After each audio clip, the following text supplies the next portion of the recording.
This is Jocko Podcast number 155. With me, Jocko Willink. On the island, the dead were piling up. In the mission report, the head of the convoy wrote, "At 2 p.m. on May 20th, I went to the island of Nazino with Commander Tepskov. There was a terrible scramble, people crowding and fighting around the bags of flour. Dead bodies everywhere, 100 or more, and lots of people crawling about and crying, 'Give us bread. Boss, it's been 2 days since we've been given anything to eat.' They're trying to make us die of hunger and the cold.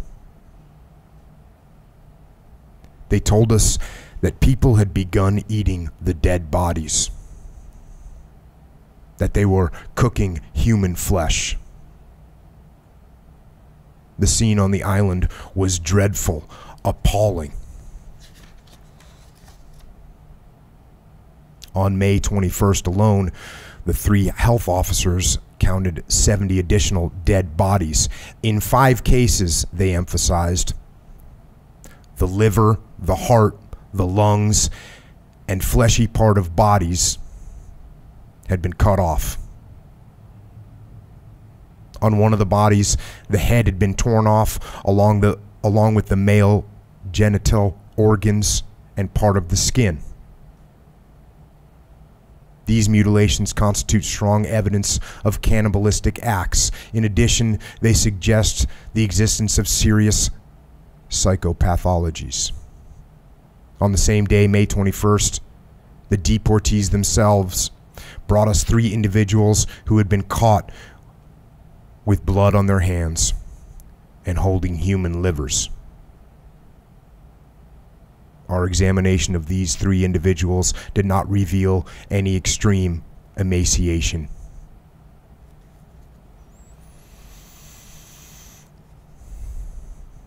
And there's an elderly local peasant woman who reported the things we saw. People were dying everywhere. They were killing each other. There was a guard named Kostya Vanikov, a young fellow. He was courting a pretty girl who had been sent there. He protected her. One day, he had to be away for a while, and he told one of his comrades, "Take care of her." But with all the people, the comrade couldn't do much. People caught the girl, tied her to a tree, cut off her breasts, her muscles, everything they could eat. They were hungry. They had to eat. When Kostya came back, she was still alive. He tried to save her, but she had lost too much blood. She died. That was the kind of thing that happened. When you went along the island, you saw flesh wrapped in rags. Human flesh that had been cut and hung in the trees.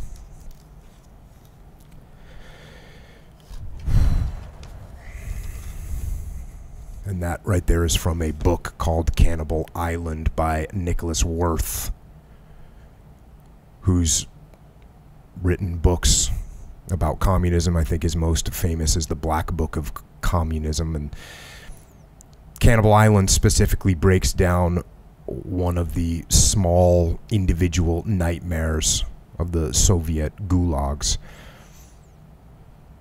But the nightmare was not small, and it certainly was not specific. It was widespread, and it was broad, and it was almost incomprehensible,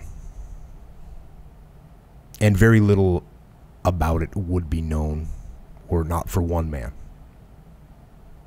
Alexander Solzhenitsyn, who not only survived the gulags but lived on to write incredibly detailed and very well-researched books about the gulags. Some of them were fictionalized, like A Day in the Life of Ivan Denisovich, and For the Good of the Cause, but most comprehensively in his 3-volume tome, The Gulag Archipelago. And this series is a massive series, and it's been cut down to an abridged version that was actually approved by the author himself. And the abridged version has just been re-released in Europe with a foreword by a man that I think repopularized that book, a man that is here today to discuss that book and, among other things, I'm sure, a man that I needed to give an introduction to the first time he was on this podcast, but now who needs no introduction whatsoever. A man by the name of Dr. Jordan B. Peterson. Jordan, thank you for coming back on. That was a rough beginning, Jocko. Jesus. Yeah. I remember when I started listening to you, you would say something along the lines of that, you know, we are quite capable of creating hell for ourselves as human beings. And that, clearly, that situation, I don't know. I mean, that's hell. Yeah. And close enough. Yeah, and it's created by us. It's created by us, which I think is obviously horrific. And the Gulag Archipelago. You know, you talked about that book a lot, and one of the things that, and that book hits you hard, obviously. For me, there's a book called About Face by Colonel David Hackworth. I'm from a different world, I guess, than you in many ways. The book that hit me hardest in my life was that book, About Face, and it's one of those things that when I read it, I started putting it together. It's like things started to fit, and I remember that. And I was wondering, I guess from my perspective, at what point did you read the Gulag Archipelago, and at what point did you start to say, okay, there's something really, really important here for me to try and understand? Well, I read it back in the 1980s, early. I would say I'd read some Solzhenitsyn before that. I read the Day in the Life of Ivan Denisovich when I was about 13 or 14. Mm-hmm. And then I read the Gulag Archipelago in my early 20s when I was reading a lot of psychological material too, when I started reading Jung and Freud and the great clinicians. And I was reading a fair bit about what had happened in Nazi Germany at the same time, and also Viktor Frankl's Man's Search for Meaning. And Solzhenitsyn's book is in some ways like an elaborated extension of Frankl. Frankl, of course, described what happened to him in the Nazi concentration camps. And it's a relatively short book, and it's a great book. But Solzhenitsyn's book is, it's much broader and I would say deeper. And the thing that affected me most particularly was the psychological take on the totalitarian states. You know, I had been studying political science up to that point, and the political scientists and the economists, who I would say were under the sway of Marxist thinking, although not nearly to the degree that they are now, were convinced that the reason that people engaged in conflict was basically a consequence of argumentation over resources. You know, it's basically an economic argument. And I never bought that. It never made sense to me. I mean, obviously there are circumstances where that's true, but it didn't seem to be fundamentally the case. Like, tribal warfare isn't precisely about resources. Maybe it's about territory, or maybe it's about identity, but it never seemed to me to be simply about resources. Partly because, well, a resource is something that people value, but it isn't obvious why people value what they value, and so it doesn't solve the fundamental problem. Anyways, when I was reading Frankl and Solzhenitsyn, I started to more deeply understand the relationship between the individual and the atrocity. And that's what I found most interesting, was that Frankl's claim, and Solzhenitsyn's claim as well, that it was the moral corruption of the citizenry that allowed the totalitarian catastrophes to occur, and that in some sense was the responsibility of every individual in the system who looked the other way or who participated actively. I mean, even in the Gulag camps themselves, they were almost all run by the prisoners. There wasn't enough administrative manpower to run the prison system without the cooperation, so to speak, of the prisoners. So it is a surreal sort of hell where you imprison yourself. And Solzhenitsyn's fundamental claim, and this was true for Frankl as well, and also for Václav Havel, who eventually became president of Czechoslovakia, or at least of the Czech Republic, I don't remember which. You know, they believed that it was the individual proclivity to accept lies that fostered the ability of tyrants to destroy the state. And then,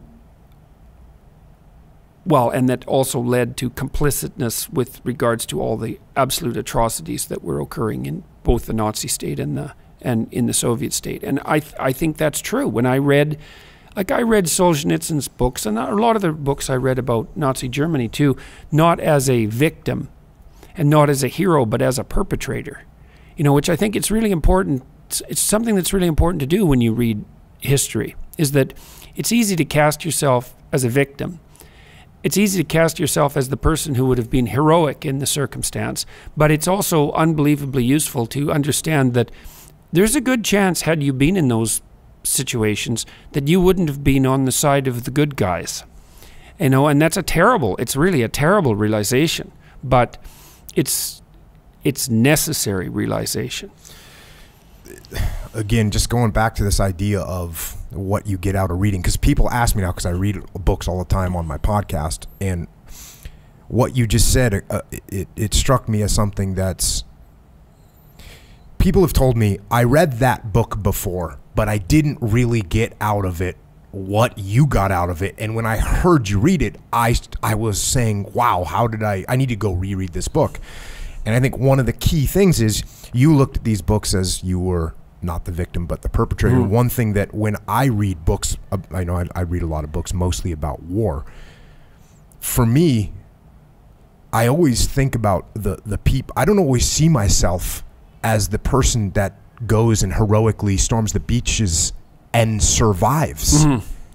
In a war book, there's these people that get mentioned for a half a paragraph or for 2 sentences, and sometimes they don't even have a name, because you're the battalion commander storming the beach at Normandy. You're not going to name every single person, but for some reason, and maybe it's just my experiences of being in combat, when I read about that 2 sentences of that guy that gets shot, that gets killed, that gets blown up, I completely understand and relate to that person. Like I don't just see it as me being the guy that is always winning and always doing okay and always surviving. Mm-hmm. I feel and relate to those guys that didn't. And part of that is just because of my friends that I lost in combat.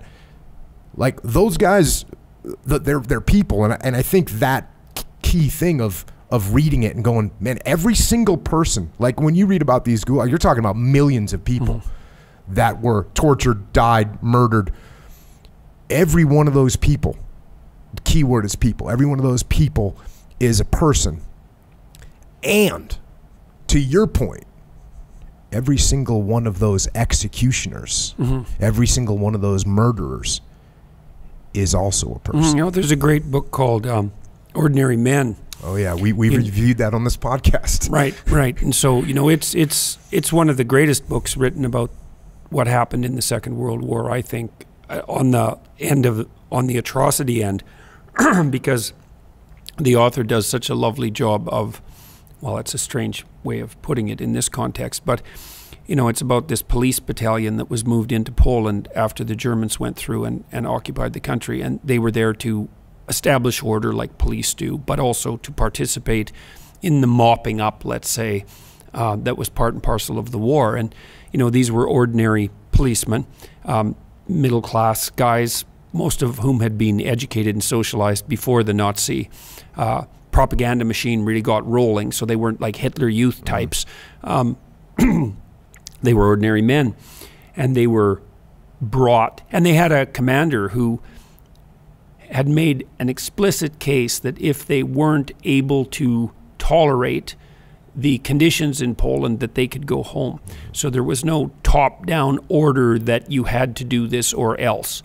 And then they were, you know, first of all, they started rounding up, well, mostly Jewish people, men between 18 and 65. And then, you know, they started to participate in the entire atrocious mess. And they ended up, many of them, taking naked pregnant women out into fields and shooting them in the back of the head. And what the author does is outline how that happens to you, you know, one step at a time. And so it's a really horrifying book. And it's a brilliant book because there's no attempt to make the perpetrators like some creatures that aren't human, like just pure psychopaths. And of course, in a situation like Nazi Germany and in the horrors of the communist states, there was no shortage of places for psychopaths to prevail. But that's not really the issue. The issue is, well, how does an ordinary person come to participate in a global horror, let's say, and what does that mean about being an ordinary person? And then the next question is, well, what does it mean about how you should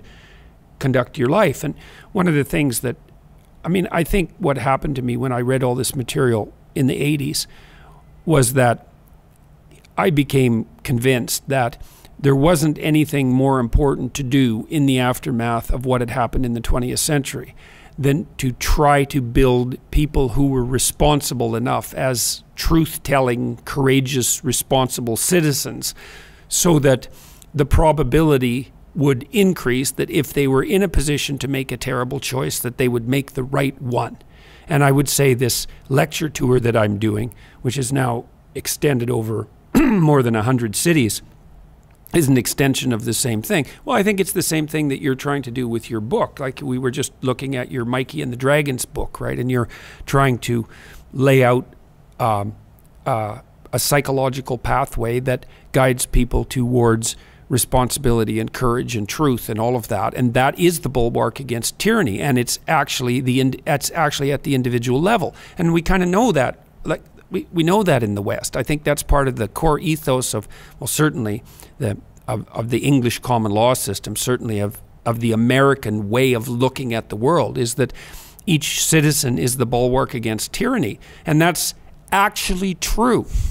And that's a terrible thing to think through, because it means that you are responsible for the integrity or lack thereof of your state.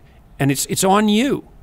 You know, and there's something great about that, because it means that your existence actually matters to you and to your family and to the broader community in a really major way, in a way that's much more significant than you might think, and that your proclivity to abdicate your moral responsibility echoes way farther than you might consider, especially under some circumstances. You know, in Solzhenitsyn, one of the things that's so amazing about the Gulag Archipelago is his stories not only of the absolute bloody catastrophe of the Soviet state and his incredibly astute documentation of the role that the utopian political and philosophical assumptions of Marxism played in creating the system, right? It wasn't an aberration. It was a direct logical consequence of that collectivist viewpoint. And to document all that, but also to tell endless stories about people who were able, at least to some degree, to not become corrupted even under unbelievably horrific conditions. You know, and that's something you also get out of Viktor Frankl's book, Man's Search for Meaning, you know, and so the Gulag Archipelago is a story about horror in some sense, but it's more a story of the triumph, of the fundamental triumph of the human spirit, and perhaps no more,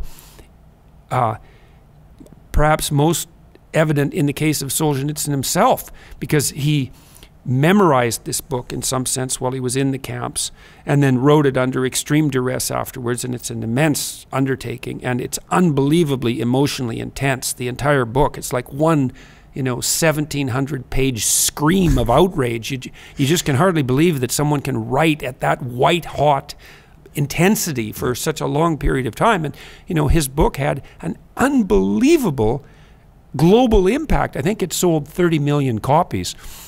And it definitely, for at least a reasonable period of time, made it completely untenable for resentful utopian intellectuals to ethically justify their radical leftist collectivism. It just blew the slats out from underneath any ethical credibility that communism, that remained of the communist doctrine by the 1970s. And that's a hell of a thing for someone to manage on their own. It's a pretty big task. So while you were going through that, I was thinking to myself, so I was talking to, I still talk to military folks, and I was talking to some military leaders, young leaders, so like platoon level and company level leaders. So these are guys that are in charge of, 40 guys or maybe 150 guys. And you can have some real ethical problems. And one of the things that I said to this group was, I said, hey, in your platoon, you've got a murderer in your platoon. You've got someone in your platoon that is a sadist. Mm-hmm. And they were kind of looking at me suspect. Yeah. A little bit like, oh, come on now. Come on. What are you talking about? How big is the platoon? Platoon is 40 guys. Oh, yeah. And you've got someone in there like that. And I was actually going to ask you how accurate I was. And then I was going to actually say that no matter what you say how accurate it is, even if it was 1 out of every 1,000, you have to act as a leader, as if in your platoon you've got one of those guys or two of those guys. That's the way you need to act. Well, you look there's another book called The Rape of Nanking. Oh, we've covered that one here too.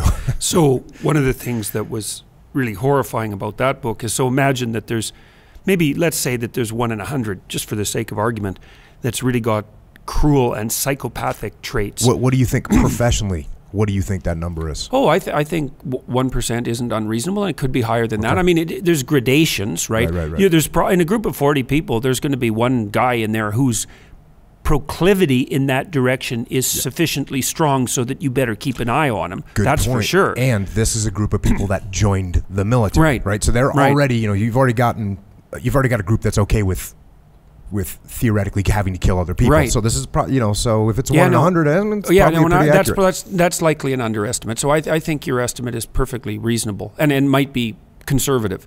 What happened in Nanking was that the most sadistic people became the targets of imitation and emulation. And that's when things really get out of hand. Yeah. Right. So and that's the same thing with the My Lai massacre. And that was so when I was talking to this group, and I said to him, I said, you're looking at me like right now like I don't know what I'm talking about, or like I'm crazy.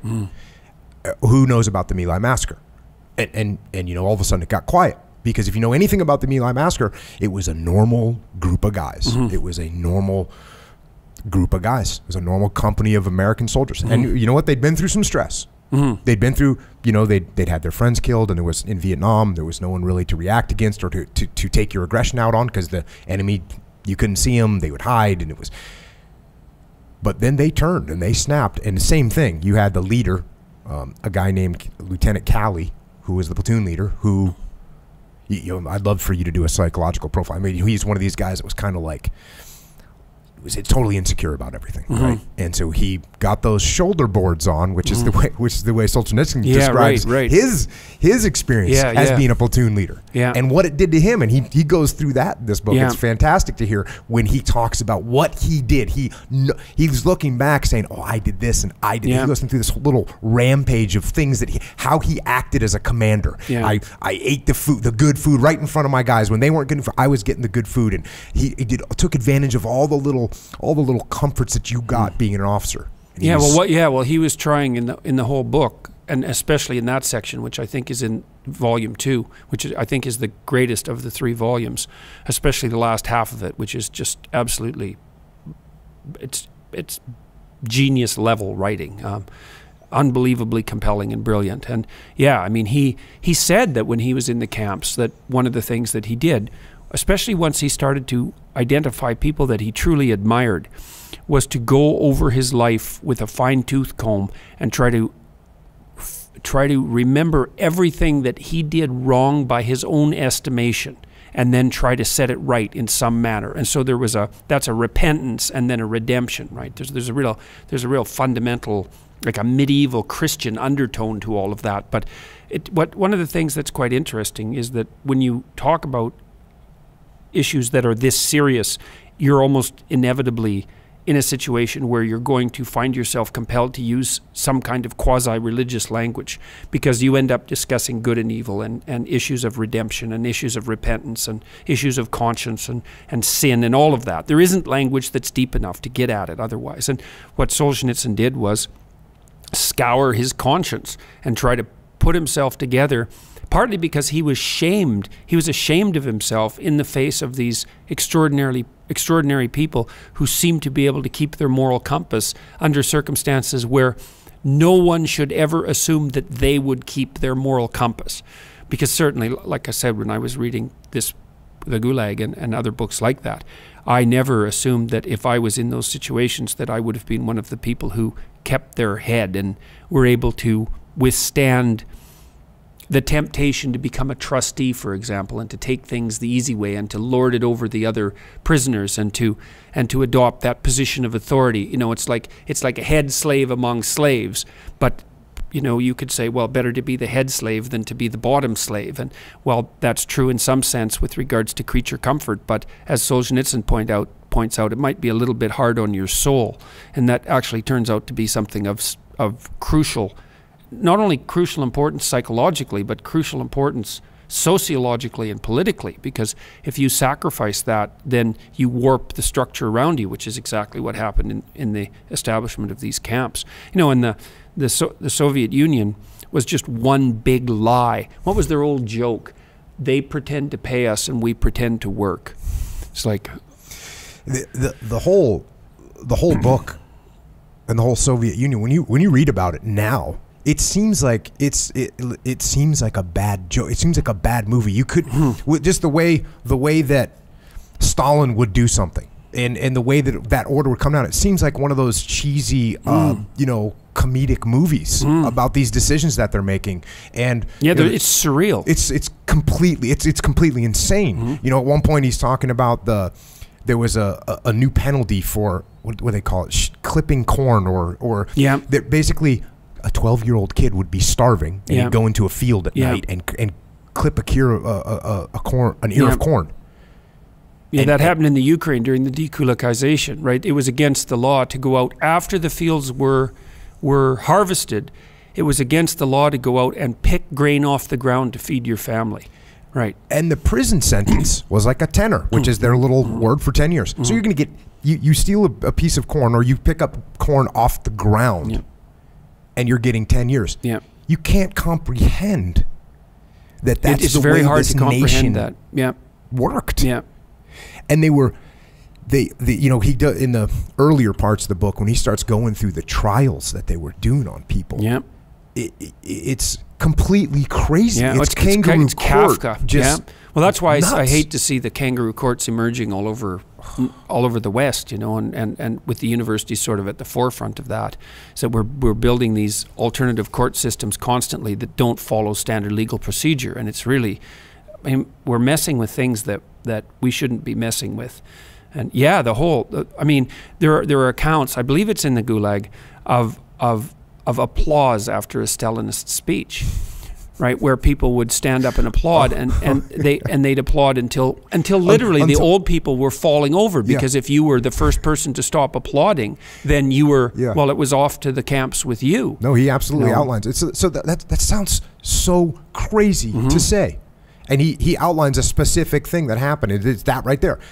No one will stop applauding because they're afraid they're going to get ratted out by everyone else. Yeah, well, and by the people who are in fact watching. And I mean, you know, by the collapse of East Germany, 1/3 of the people were informers for the state. And so if you had a family of 6 people, 2 of your family members were direct government informers. You know, and it's creepy in some sense. It's a very weak word to use in this situation, but when I was at New York University talking to Jonathan Haidt about, I don't know, it was about a few months ago, He just wrote that book called The Coddling of the American Mind, you know. And he took me into one of the men's washrooms there, and there was a poster on the wall asking students to turn each other in for instances of bias or offensive speech. And they have a whole bureaucracy that's designed to do nothing else but adjudicate these instances of biased speech. And these posters are up on the walls as if this is something to be proud of. You know, and the same thing is happening now in Scotland, where the Scottish police are doing exactly the same thing. They're asking citizens to turn each other in for hate crimes, you know. And the problem with that is, the fundamental problem with that, and the unsolvable problem is, well, who defines hate? And where's the line drawn? It's like, well, anything that upsets me that you say is hate. And then it's worse than that. It's like, what happens is the people who define hate end up being those who are looking to take offense so that they can find someone they can define as a victimizer, so that they can persecute them morally and justify that inner sadism. And those are the people who end up defining the laws. And then they mask this with the morality, saying, well, we're doing this to make our society a safe place. It's absolutely dreadful. And to see that happening in the UK it's just awful. Because, I mean, you know, the UK is the center point of the idea of free speech. I mean, obviously a lot of American ideals. America's a great center of free speech, but I mean, it's a variation on the English system. So to see that happening in the UK it's awful. And to see the police doing this and being, you know, encouraged by the politicians, and to see this put forward as some sort of moral action, it's just, well, it's an echo of this kind of catastrophe that we're discussing. So I think about that sometimes, and I also have a tendency to look at things and not be too worried about them. Mm-hmm. Like, hey, come on, what's really going to happen, right? And that's actually part of my personality, and part of that comes from my old job where, hey, I can't worry about these little things. Oh, there's some little problem going on over there. That's not going to affect us. It's not going to, and you got to pay attention a little bit, make sure it doesn't get out of hand. But that thing about speech, and you just mentioned the kulak. Is that how I say it? Kulaks, Kulak. Yeah. They were the Ukrainian farmers who were good at farming. When I read this part, it got me worried about my own personal lackadaisical attitude towards things that I think, oh, that's not big of a deal. Mm-hmm. Let me read this little section about the escalation of the word kulak. Yeah, and where it started and where it ended up. Yeah, that's good. So here we go. In Russian, a kulak is a miserly, dishonest rural trader who grows rich not by his own labor, but through someone else's. In every locality, even before the revolution, such kulaks could be numbered on one's fingers. And the revolution totally destroyed their basis of activity. Subsequently, after 1917, by a transfer of meaning, the name kulak began to be applied to all those who in any way hired workers. Even if it was only when they were temporarily short of working hands in their own families. And that doesn't stop there. The inflation of this scathing term kulak proceeded relentlessly, and by 1930, all strong peasants in general were being so called. All peasants strong in management, strong in work, or even strong merely in convictions. The term kulak was used to smash the strength of the peasantry. And I gotta go a little bit further because hell of a thing for the Workers' Party to do, eh? Crazy. Yeah.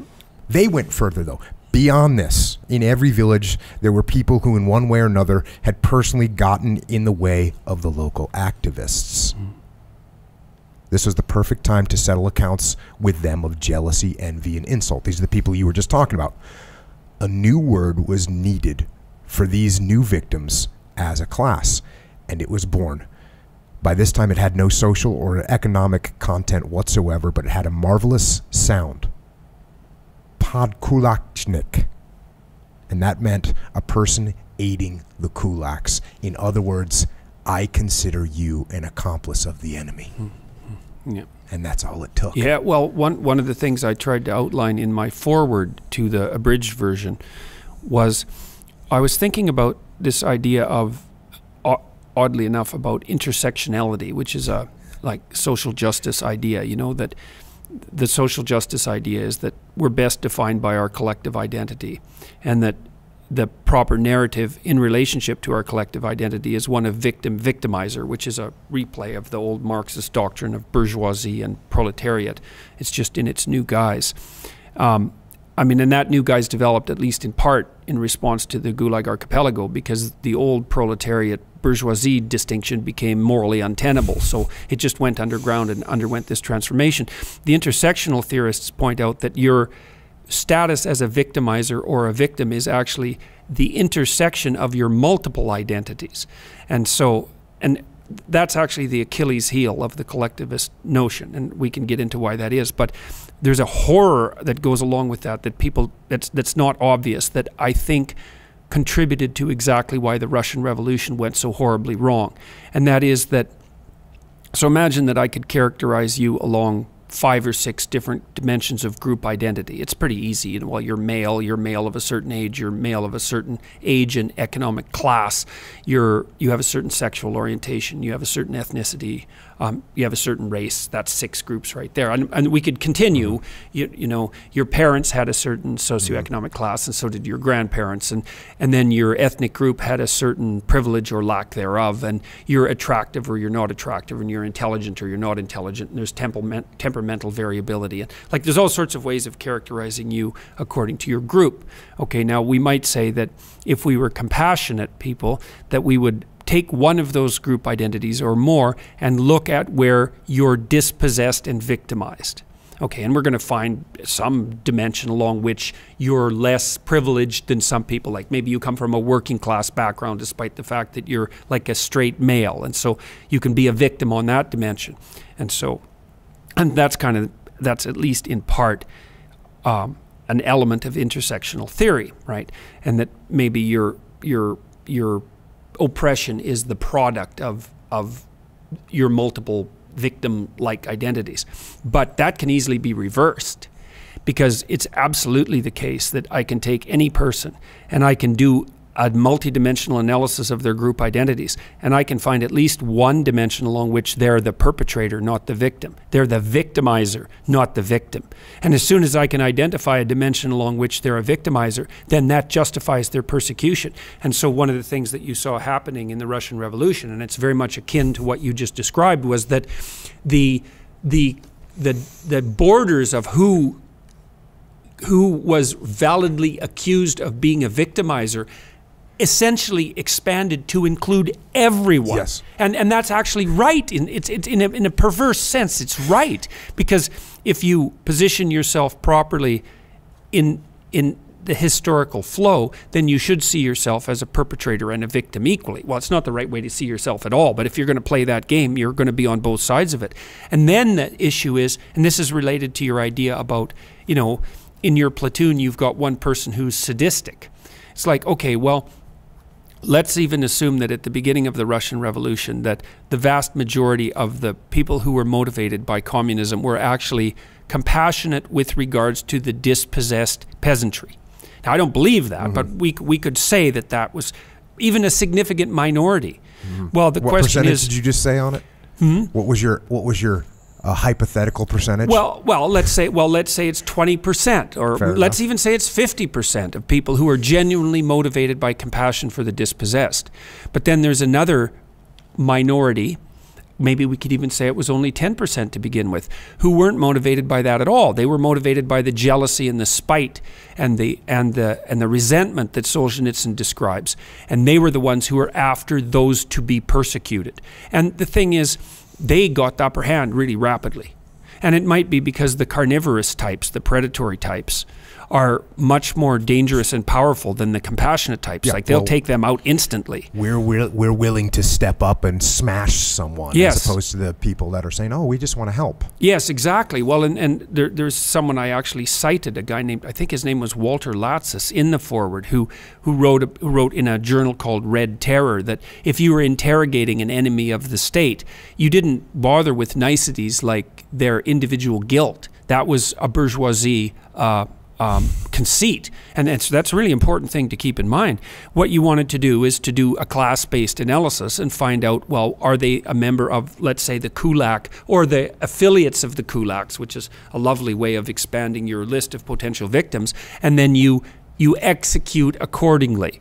And that would mean, well, the person that you're interrogating, right, or the class member that you're interrogating, and then their children, and perhaps also their grandchildren. And Latsis himself was eventually executed by the Stalinists. Somebody wrote to me after I wrote the foreword and told me that that was his eventual fate. And I thought, well, talk about standing on a chair and putting the noose around your own neck and kicking it out from underneath you. It's like, he murdered himself. Fundamentally, and you could say in some sense that was the story of the Soviet Union to a tremendous degree.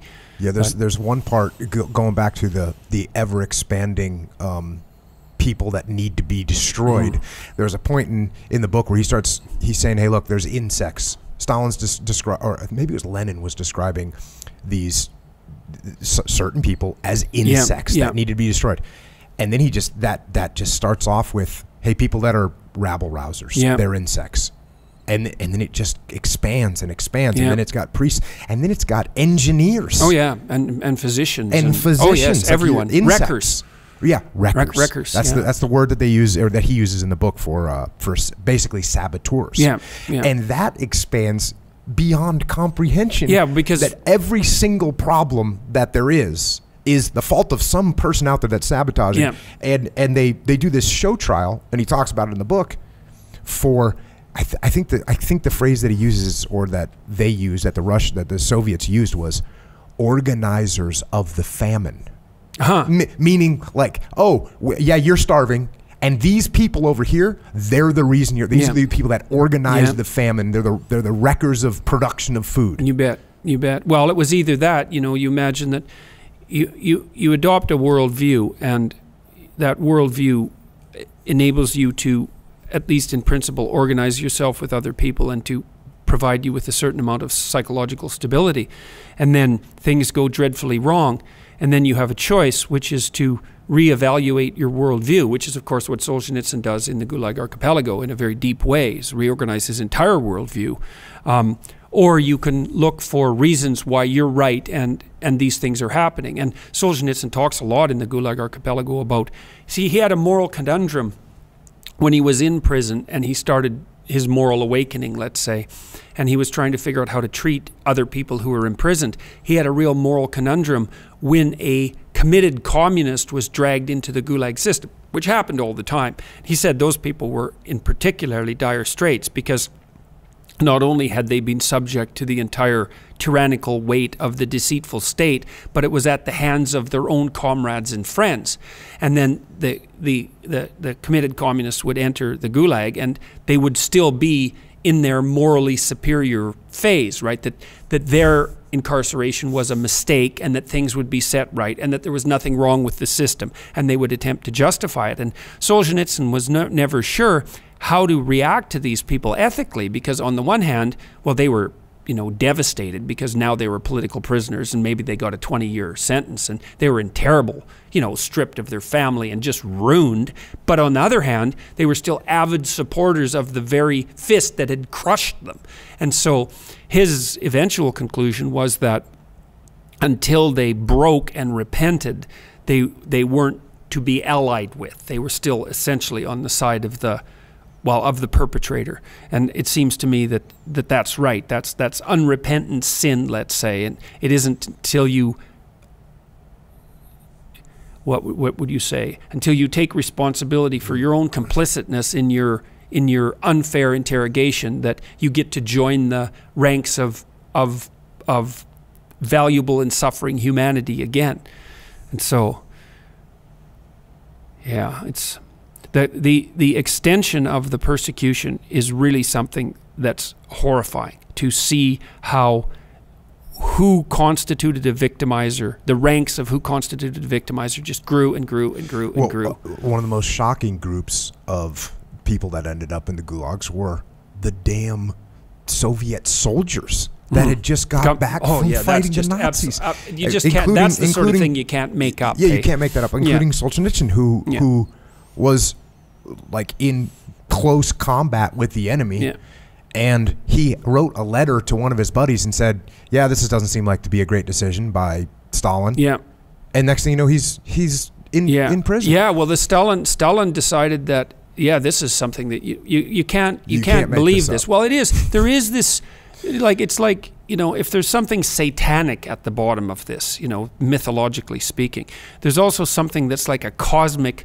It's like cosmic black humor. It's like the sign on Auschwitz that said, "Work will set you free." That's a joke, right? It's a terrible, terrible, dark joke. And so much of this has the element of exactly that kind of surreal, I hate to say humor, but it's right. I mean, Stalin decided that the Soviet prisoners of war were not covered by the Geneva Convention for the treatment of prisoners of war because Stalin refused to sign that agreement. So, like, if you were an Allied prisoner of the Germans, it wasn't like you were having a great time of it. Like, food was in short supply and you were treated pretty brutally. But the Soviets were kept separately, and they were doing so badly that the Allies used to throw food packets over the fence when that was an option. So the Soviet prisoners of war were treated absolutely dreadfully. And Stalin didn't care about that. And then when they were released and went back to the Soviet Union, his dictum was that because they had been exposed to the capitalist West, or even the Nazi West for that matter, that they had now been intolerably corrupted on ideological grounds and had to be put in the prison camps. So that was your destiny as... first of all, you were a frontline Russian soldier, which was just brutal beyond belief. Their army was completely unprepared for Hitler's invasion because Stalin trusted Hitler in his strange way. And so they were completely unprepared. And of course, then fighting in the Soviet Union with its winters, you just can't imagine what that must have been like. And then to be thrown in a prisoner of war camp at the bottom of the rung, and then to be brought back to your country, and then to be imprisoned as a traitor because as a class you'd been exposed to the wrong ideology. It's like it's unimaginably vile and surreal at the same time. And you just shake your head. For me, well, it's such a shock to read the Gulag Archipelago. You just can't. It's like Dante's Inferno. It's like a trip into hell. And I guess that's what I was trying to say when we started this conversation. I was trying to say that it's like you're watching this, like you said, it's like a bad comedy movie. Yeah. And you'd think, well, that'd be really that.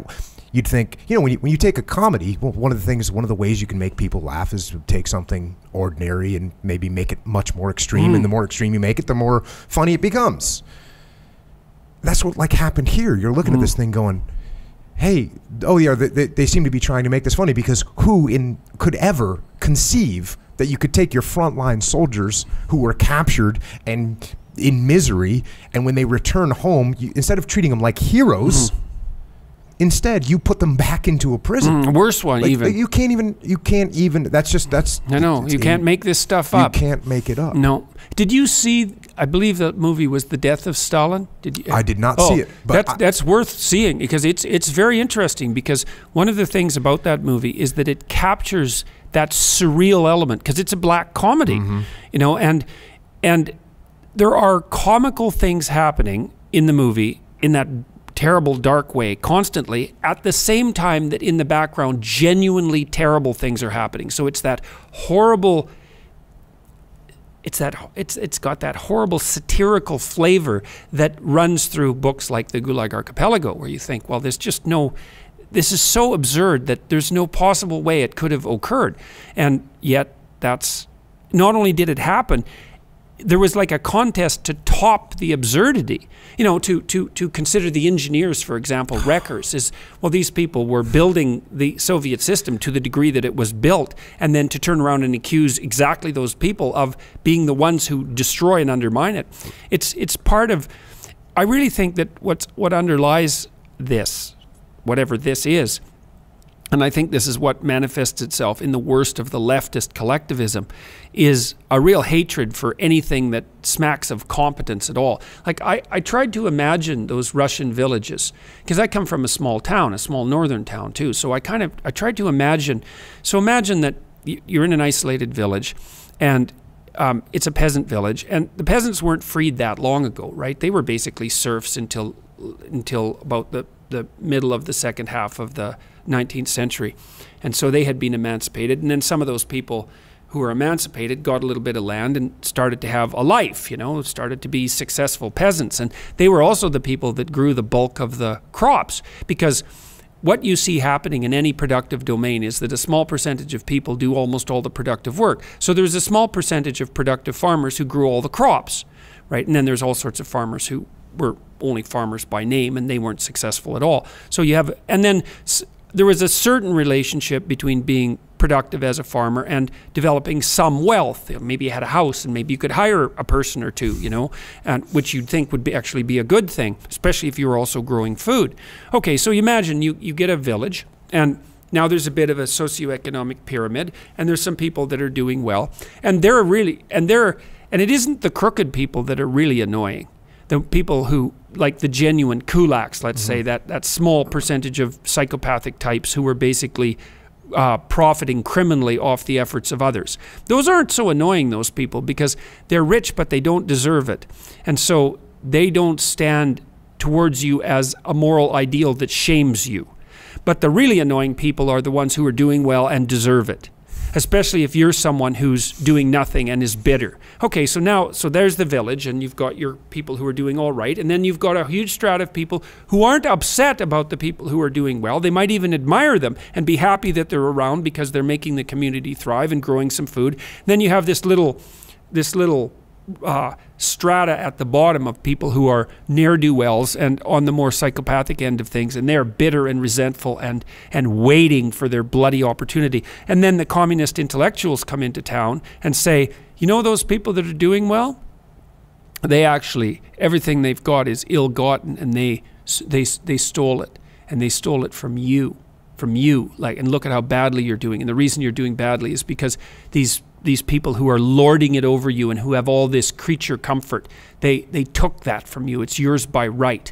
And so then all that resentment and jealousy and hatred and rage, alcohol fueled, as you might well imagine, has this moral reason to go with pitchforks and in a mob and surround those houses and to strip them of everything they have and to rape the women and to kill the occupants or to ship them off to the middle of Siberia where they froze to death because there were no, or died of dysentery or whatever other plague managed to, you know, weave its way through these camps. And so you have the intellectuals providing the moral rationale for the worst ethical actors in these small villages doing the worst possible things under the guise of compassion. Right, and that's part of that victim-victimizer narrative. It's just, and you know, like, you can imagine that. You can imagine a dark night. You can imagine the winter. You can imagine the alcohol. You can imagine the rage that fuels these people who are drinking too much in the pubs that have been sitting there for the last 20 years, like, what would you say, eating up their own souls with resentment and bitterness. And then someone comes in and says, you're the true victim here, and here's the people that you can go after. And then, like, if you play that on your imagination, you get some real sense of exactly what sort of horror that would produce. You know, you think about the rape, for example, or just the theft, but it's the rape that you can really think about as absolute revenge for all that bitter resentment, all fueled by the fact that, you know, you'd sat there for the last 20 years being completely goddamn useless and bitter and angry and fantasizing about the day that would come where you'd have your opportunity. God, and then the whole country, and that was the whole country. Oh, it's just unbelievable. Yeah, and I think he spells that out very clearly, and he says it's, you know, what he's saying, You know, I'm saying that you got a psychopath in your platoon. He's saying that psychopath, all that psychopath needs to flip is someone to tell him that that's the right thing to do. And that's exactly what happened. When you said that's it. Those guys that were slightly psychopathic. Yeah. And then it becomes, okay, I'm the head psychopath and you're in my village and let's say you're one of those people that are in the middle. Well, whose side are you going to be on? I'm a psychopath. If you're not on my side, I'm going to kill you next. Yeah. So you go, well, no, I'm on your side too. Yeah. And that's how it expands indefinitely. Well, and it doesn't take, look, it's not like it takes much pressure on people to have them fold. I mean, one of the things you see happening right now in our culture is that's happening to people all the time with these Twitter wars. You know, someone will say something, they'll express an opinion, and then they'll get mobbed but only abstractly, right? It's not like there's pitchfork wielding mobs at their house. And I'm not making light of it. It's no pleasant thing to be mobbed on Twitter. But that's an abstraction compared to these people showing up at your house, you know. And what'll happen is that people will go through an abject apology, you know, and they'll say, well, I really didn't mean it, and now I understand what my privilege is, and I see how what I said could have been very hurtful to people, and, you know, they wander through that entire apology and fold almost instantly. And that's under almost no pressure compared to what real pressure is. And real pressure is when the wolves are actually at your door rather than just barking off in the distance. But people will fold just when they're barking in the distance. So there's one lawyer that he talks about in here. It's the same thing as the story that you described, and I forget the guy's name, but this guy was like the premier prosecuting lawyer for the Soviet government, and he just rips people apart over and over again. And as you read about what happens to him, sure enough, he's one of the guys that ended up on the defensive and being executed. Yeah, like it's like these people. They built a place of butchery, and then threw themselves into it. You know, that's and you see Solzhenitsyn documents this very carefully. I mean, Stalin killed all the people who were foremost actors in the Russian Revolution. Right. So I mean, everyone was fed into the great grinding machine. So and Stalin himself. I mean, it looked to me like, see, he got himself into something approximating a positive feedback loop, which is a very dangerous thing to have happen. And I think Solzhenitsyn does a lovely job of detailing this as well. So it's like, imagine that I have a fair amount of contempt for people to begin with. And then I find that I'm not a trusting person, and I find that I'm very paranoid about the fact that people are lying to me. And then I develop a certain amount of power and a reputation. Well, then people really do start lying to me all the time, in every gesture, you know, because every time they come near me, they're absolutely terrified, and they're going to tell me anything that I want to hear. And of course, then all that does is validate my view of how pathetic and contemptible everyone is.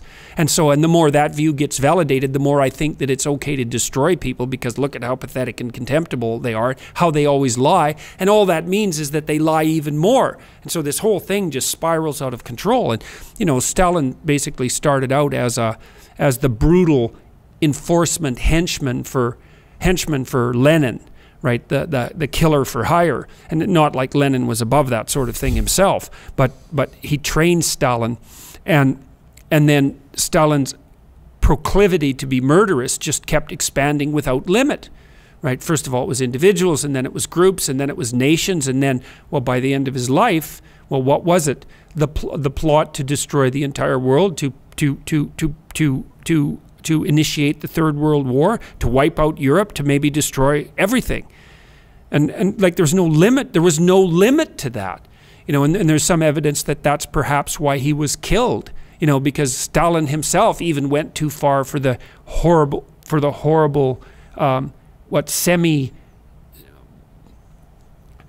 the corrupted compadres that he had arranged around himself. He went too far even for them, and thank God for that, you know. But yeah, it's absolute. I mean, the thing that the Gulag Archipelago did for me, and this was also in keeping, as a consequence also of reading Jung at the same time, but it was certainly the Gulag in large part that did it. I would say that in some sense it scared me straight. I thought, I see the consequences of unethical behavior, deceit, the willingness to turn a blind eye. So even sins of omission rather than sins of commission, just to turn a blind eye, the consequences of that are so absolutely dreadful that it's not acceptable. And I think that's the right lesson from the 20th century. It's that you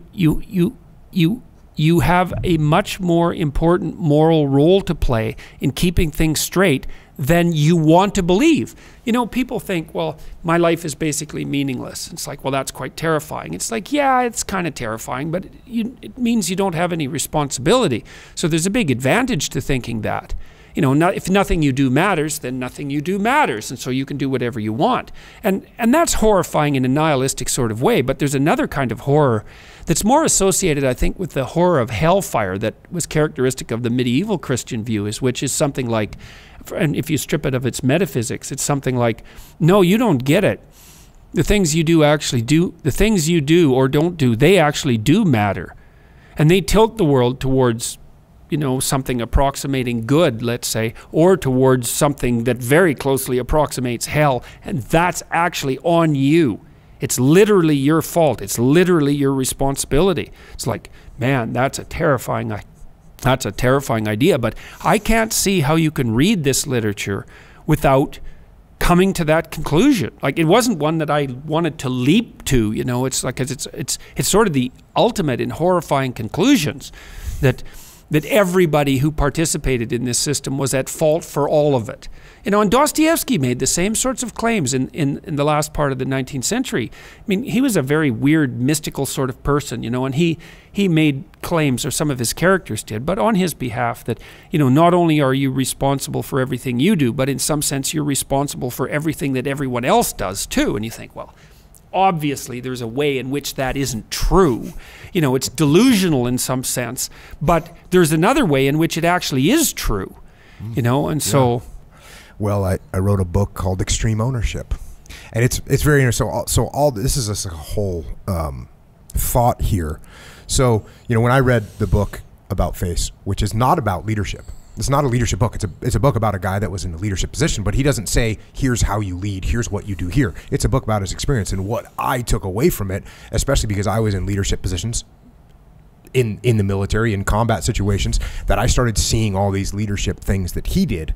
And there's all this crossover because, for instance, and so for me, the crossover was, well, I started learning about tactics when I was a young kid because I was in the military, I was in the SEAL teams, and you had to learn about how to fire and maneuver. Like, that's what you do.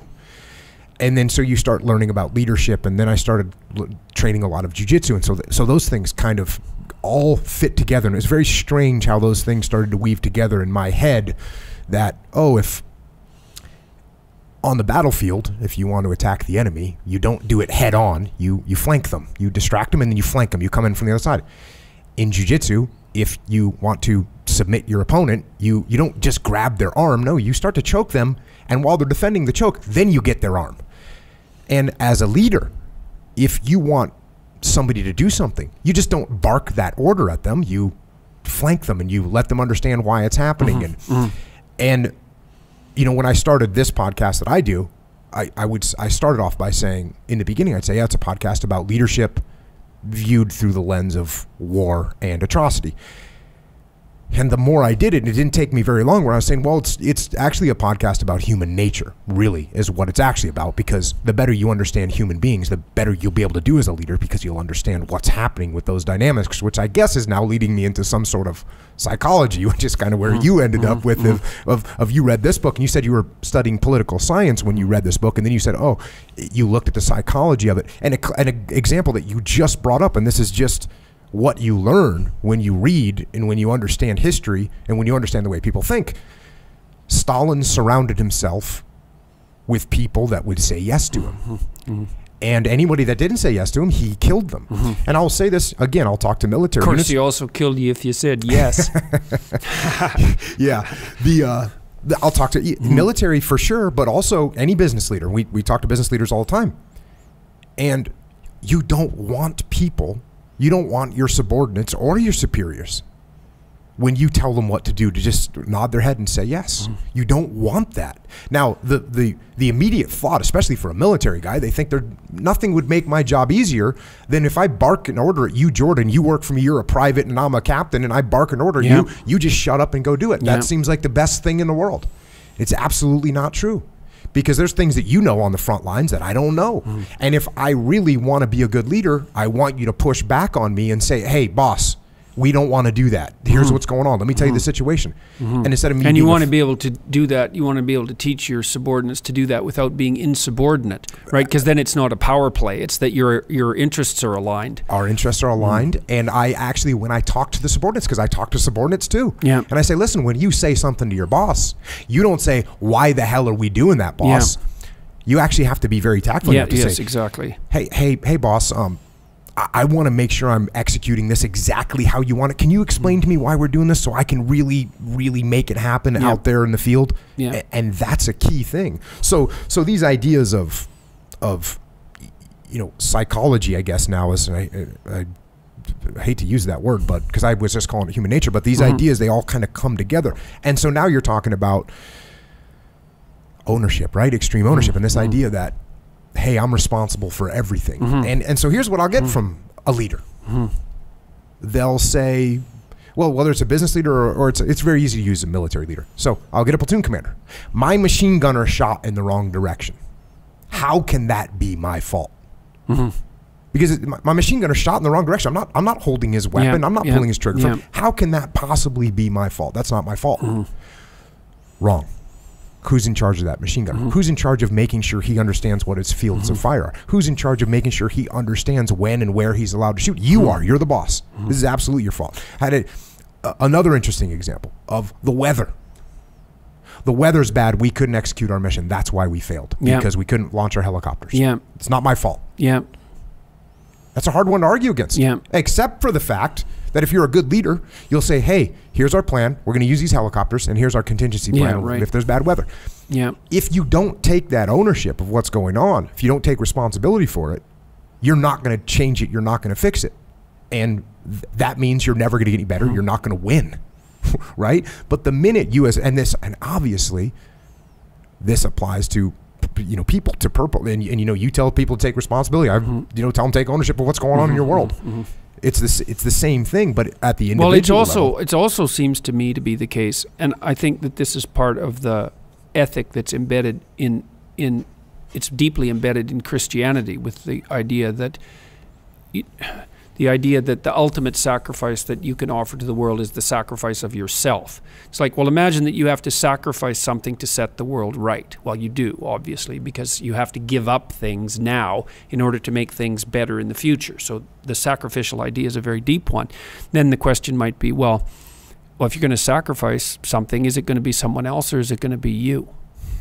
And I really think that's the fundamental question. And the right answer to that is that it's going to be you. It's your fault. Right, you take that on, or at least you take on that responsibility. And it's a weird thing, weirdly difficult to distinguish fault and responsibility. I think responsibility is the better way of thinking about it, but it's tied in with the idea of fault. If it doesn't go right, if it isn't going right, it's because you're not good enough. Now, that can be crushing. There is a problem with that. And you see sometimes people who develop psychotic depression, and they suffer from a delusional condition, in some sense, that the entire moral catastrophe of the world is literally their fault. And that's not, there's an element of that's not productive, although there's a truth in it as well. And it's hard to find the balance so that you can take on that responsibility without it simultaneously being a crushing weight, because there's a lot of things in the world that are really not good, and if they're your fault, well, that's rather hard on you. I mean, one of the things that the Catholic Church does to help people with that is that it gives them the opportunity to sort of wash their sins off themselves, right? You can go to church and you can say, well, look, here's a bunch of ways that I've been being not who I could be. And the church authorities say, well, that's not good and you should straighten up and all of that and fly right. But human beings are fallible and you're fallible, and we can't just crush you because of your insufficiency, so we'll wash the slate clean and you can go out there and try again. And it's very hard to get the balance between those things right, so that you can take the responsibility on without being crushed by it. But it's still the case that it seems to me that it's either your fault or it's someone else's. And as soon as it's someone else's, then you better be careful, because that idea that it's someone else's is definitely going to appeal to the worst in you. That's definitely going to happen. And if you don't see that, then you're naive or willfully blind, and all that is going to do, all that is going to do is make the situation worse. Yeah, especially because if it's not my fault and it's your fault and I can't control you, what do I do about it? I sit there and just suffer the consequences of the situation, as opposed to, okay, here's what's going on. I'm going to take responsibility and ownership for it. I'm going to change it and make it happen.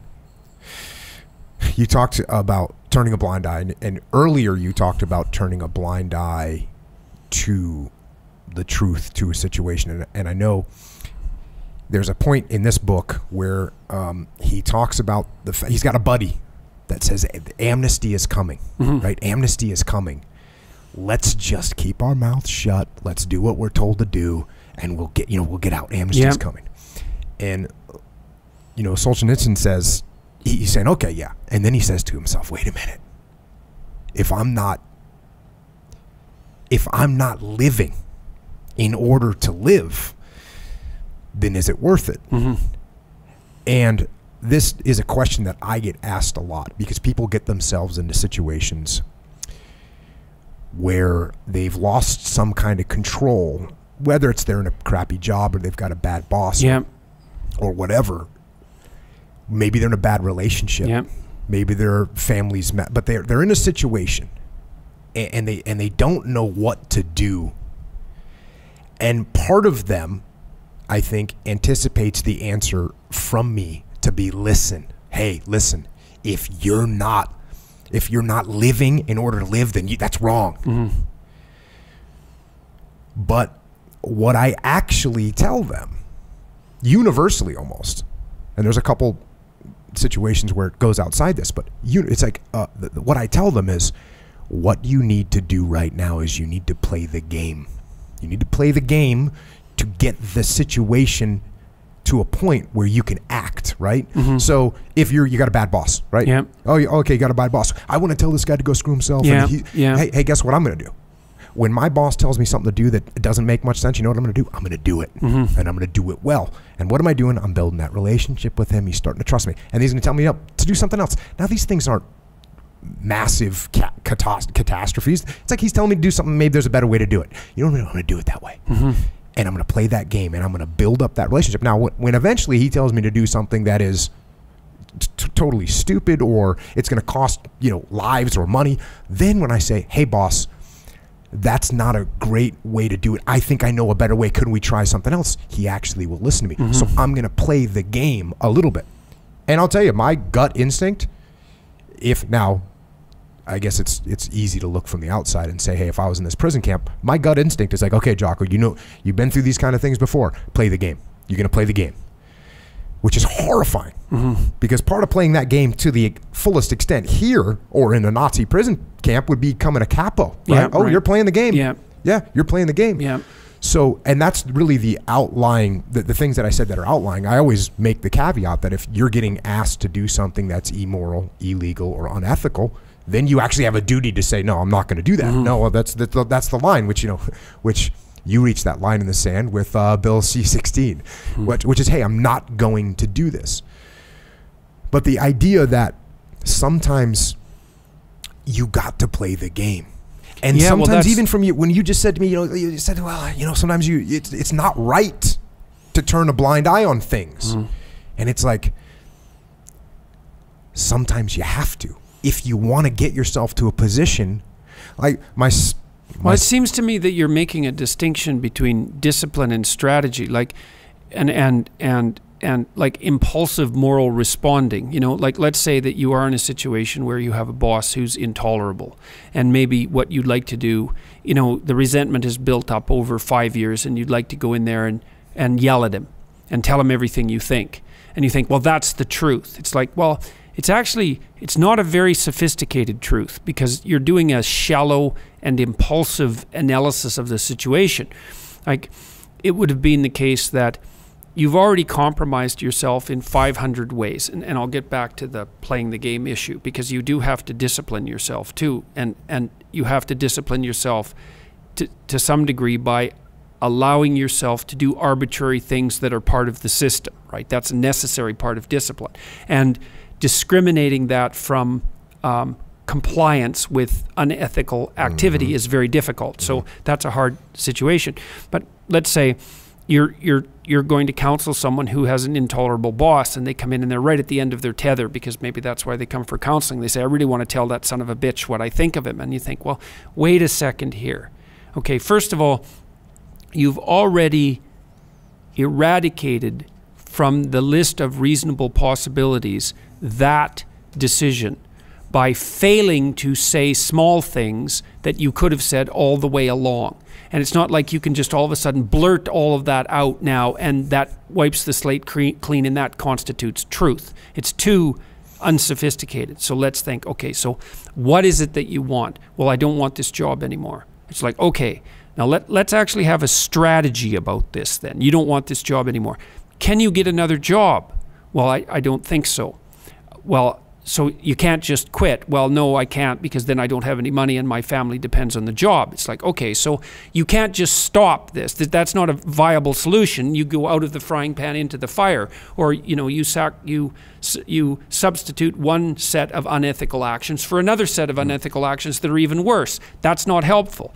All right, so let's start thinking about what exactly it is that you want. It's like, well, maybe I want a better job. I want to work for someone who's more reasonable. Okay, so what's stopping you? Well, I don't have my CV in order. My resume isn't up to date.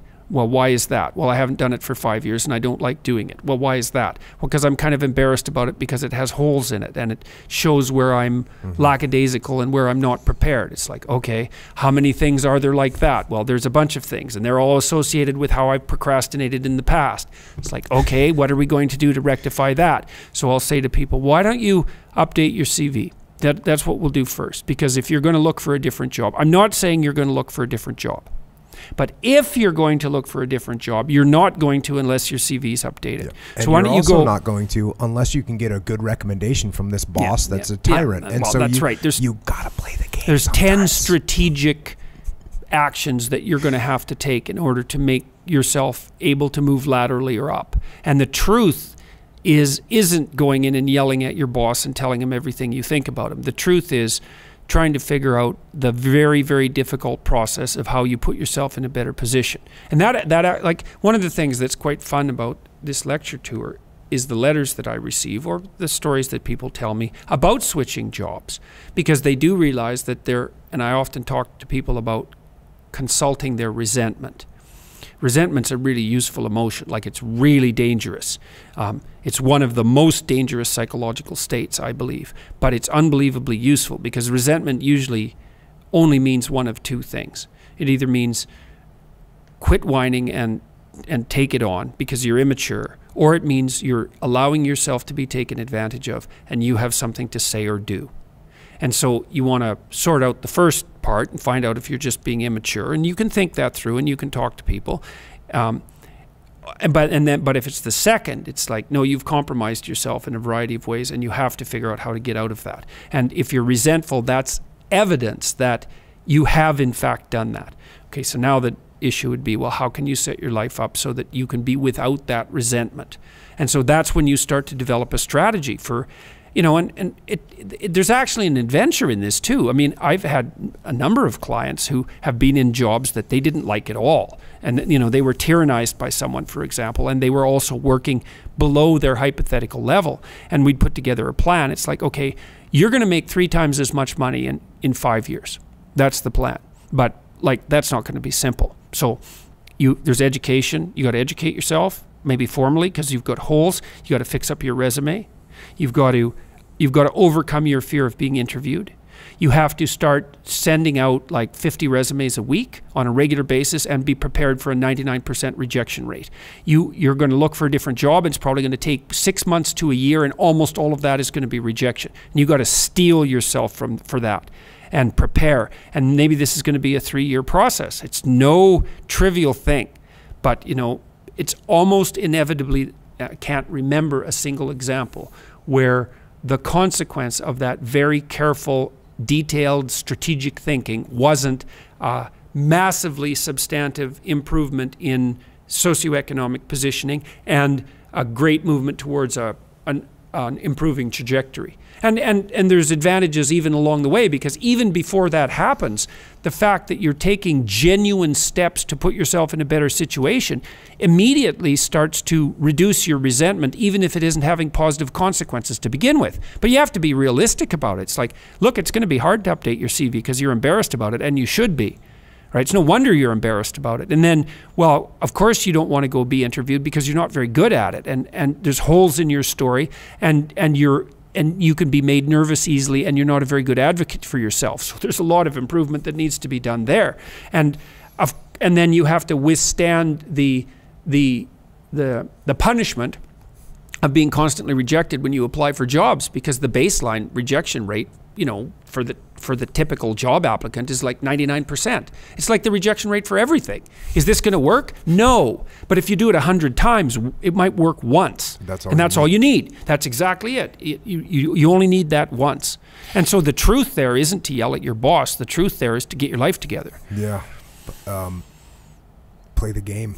You got to play the game sometimes to get a strategic win, to me.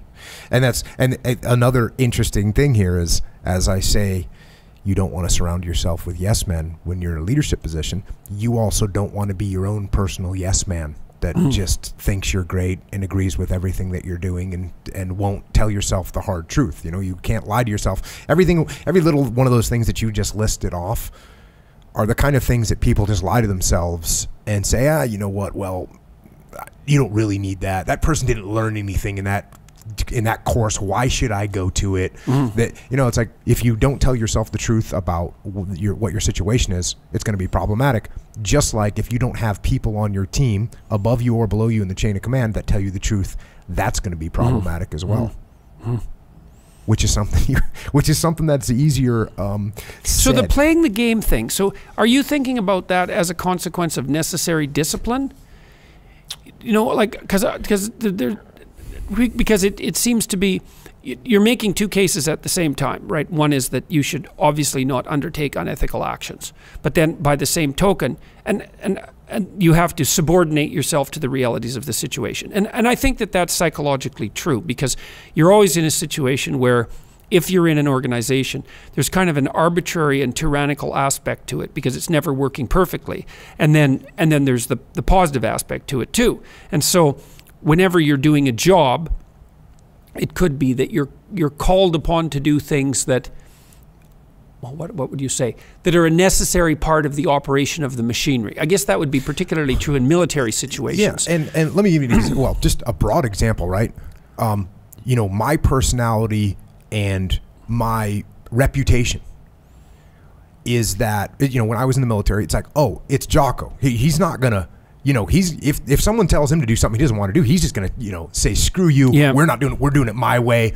You know, I got the nut. But that was kind of the impression people would get from me if they didn't know me from the outside. They'd think, oh, this guy's a knuckle dragger. He's just gonna go forward. He's just gonna make things happen, and he's not gonna listen to anyone else. That was the impression from the outside. The reality is, A, you can't do that, and B, the reality is, what my actions, I'd have, you know, a young lieutenant would come to me and say, hey, you know, my bosses do tell me to do this, this, and this, and what they'd think I was going to say is like, bro, you don't do that. You stand up and you tell them, screw you, that doesn't make any sense. And they'd get this look in their eyes of surprise when I'd say, oh, your boss wants you to do that? do it. Do it well. Play the game. That's what I'm telling them to do, is play the game, because these things are meaningless. It's it's something as pathetic as like, oh, you got to fill out a form a certain way. It's like, hey, shut up and play the game. Even my so is that a matter of picking your battles? It certainly is a matter of picking your battles, and because that's part of strategy, right? Like everything can't be the war. Exactly, and it's exactly what it is. But a good example, and we wrote about it in Dichotomy of Leadership, which is, my friend, my guy that worked for me, Leif Babin, we were getting told to do all this paperwork. You gotta fill out these forms. You gotta have a serialized inventory of everything. It's got to be signed off this many days. We need to know the qualifications of each and every person, and when their qualifications come up due, and all these just ridiculous paperwork. And Leif came to me, and with the other platoon commander, a guy named Seth, they came to me and said, "Oh man, this is bullshit. Why do we got to do all this paperwork? We're here training for war. We're getting ready for war. Why we got to do this?" And Leif will tell you his expectation was that I was going to be like, "You're right. I'm going to go to the commanding officer and tell him, screw this. We're not doing this stuff. This is crap. We're trying to prepare," because we were in training, getting ready to deploy to Iraq. "This is crap. We're not doing this." And I looked at him and said, "Oh, we're doing all of this paperwork. And not only are we going to do this paperwork, we're going to do it better than anyone else, and we're going to turn it in before it's even due." And, both him and Seth were kind of taken aback that the fact that I wasn't standing up and saying, "We're not doing this crap."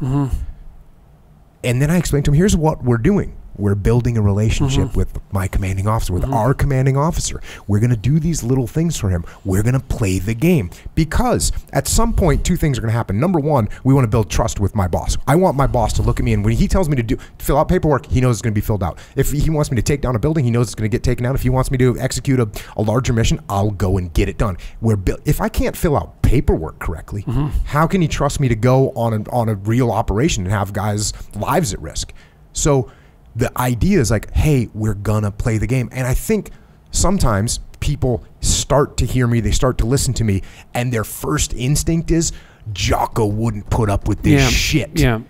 And that's why they'll hit me up, the same thing. They'll write me an email, they'll write me a letter and say, here's the situation I'm in.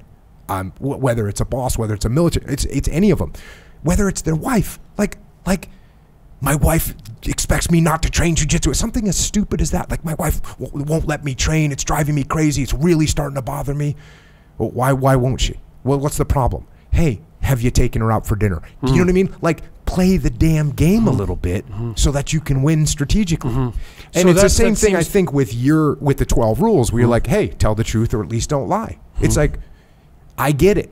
But there's a dichotomy in that statement, and that is, if you run around telling the absolute truth to everyone, it's going to be like that Jim Carrey movie where he can't say anything that's not 100% true. And he's, a woman says, "Good morning," and he says, "You look fat." It's like one of those, like, that's not good. And so you gotta learn to play the game. And I guess, again, going back to this book, it's like, that's a tough call to make in these situations. How much do you play the game? And there's an ethical line that you could cross at some point. If I become a capo, hey, you played the game and you went too far with it. And just like in a leadership situation, if you're my boss and I'm just kissing your ass and doing whatever you tell, my guys lose respect for me. Yeah, my team will lose respect for me. If you tell me to do something completely stupid and I say, hey guys, that's what the boss says, we're doing it, my guys will lose respect for me, and I won't be able to execute missions the way I should. If, when the pushback is proper, I say, hey boss, that doesn't make any sense, we shouldn't do that. And I go to the guys and say, listen, I talked to him, we're gonna see what he says, but trust me, if we have to do this, we'll figure out a way to make it work. Because if you're just the guy that's totally on board, if you're a brown noser, right, your guys will lose respect for you. 100%, they will. They'll lose respect for you. If you don't play the game at all and you push back on everything that your boss says, you're gonna get fired. Yeah, that's another ethical situation. Like, if you're my boss and you tell me to do something that's I don't believe in, or it's like a bad plan, and I draw the line in the sand and say, screw you, Jordan, we're not doing it, you can fire me. You're like, okay, fine, you fire me, you get some yes man to come in, he takes my guys out on the mission and gets them all killed. He didn't mitigate the risk properly. It's better for me ethically to say, hey, look, Jordan, I don't agree with this plan. I really wish we could do it another way. Is there any way I could flex on it? You say, nope, you're doing it this way. It is better for me in many situations to say, okay, I got it. I'll well, go that's make a it good happen. indication of the complexity of the truth. I mean, one of the rules of thumb that I think is worth abiding by, and I guess this is something that makes me somewhat conservative in some ways, is that you should do what everyone else does unless there's a very good reason not to. And I think that's the same idea that you're putting forward, which is that if you do fight back against everything, then you're just a rebel without a cause, right? And you discredit yourself entirely. And if you accept everything, well, then you're not even there. And so there's some judicious analysis of the situation that helps you understand when the time for action is right. And most of the time, what you're doing in life is you're doing what other people do, and that's going along with the game. That's part of being socialized, but there's going to be times when the right thing to do is to break a rule and to do it very carefully. And so, and yeah, there's a scene. I think this is a New Testament scene, but it might be in some of the apocryphal writings. I don't remember. So Christ is walking down the road on the Sabbath, and there's a ditch by the road, and it's very hot. And in the ditch, there's a hole, and in the hole, there's a sheep. And so the sheep is stuck in the hole, and this guy, the shepherd, is trying to get the sheep out of the hole. And Christ walks by, and he says, if you don't understand what you're doing, you're a transgressor of the law, and you're cursed. But if you do understand what you're doing, then you're blessed.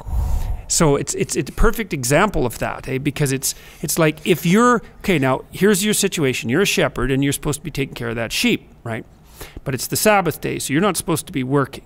Now, if you have decided, you've thought this through, you think it's the Sabbath day, this is something that everybody needs because everybody needs to take a rest, and this is a rule I shouldn't break because everybody needs to take a rest or things degenerate.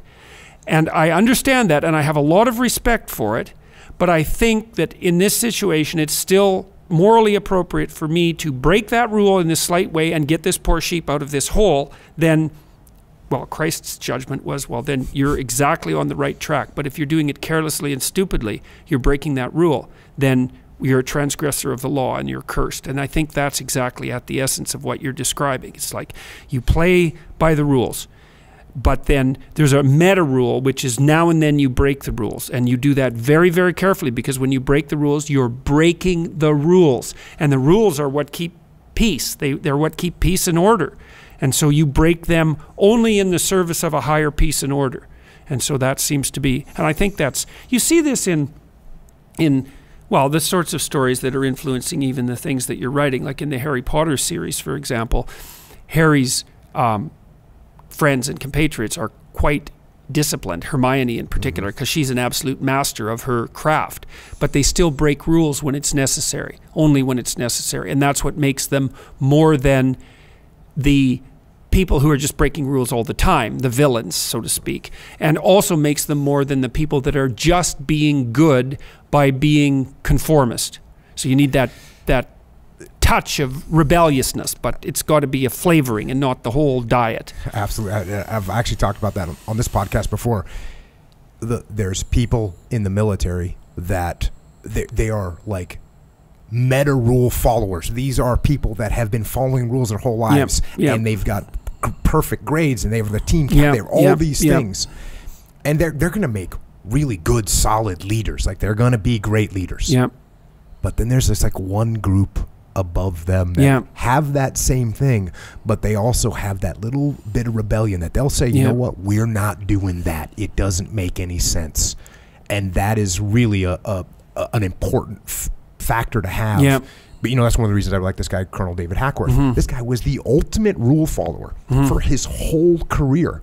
At the end, in Vietnam, he did an interview and said, if we keep fighting this way, we're not going to win this war. And they drove him out of the army. But that's the thing that, because all along the way, there was other times where he'd do that. You know, his guys weren't getting taken care of. He'd break a rule and bring them beer, or he'd do that along the way. Not so far outside the bounds that it would jeopardize his career, because if he would do that, then you're not in charge of these guys anymore. Now you're not going to have any impact anymore. So let's not get fired. Right. Let's not get stupidly fired. Right. That's not an improvement. Exactly.